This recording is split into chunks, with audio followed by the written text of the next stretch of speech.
Вот такая Волга у нас тут есть. С электропакетом, с автоматической коробкой. И вот у нее под капотом вот такой движок. Как тебе такое? Илон Маск.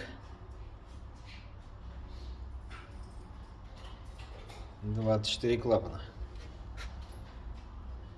Самолет.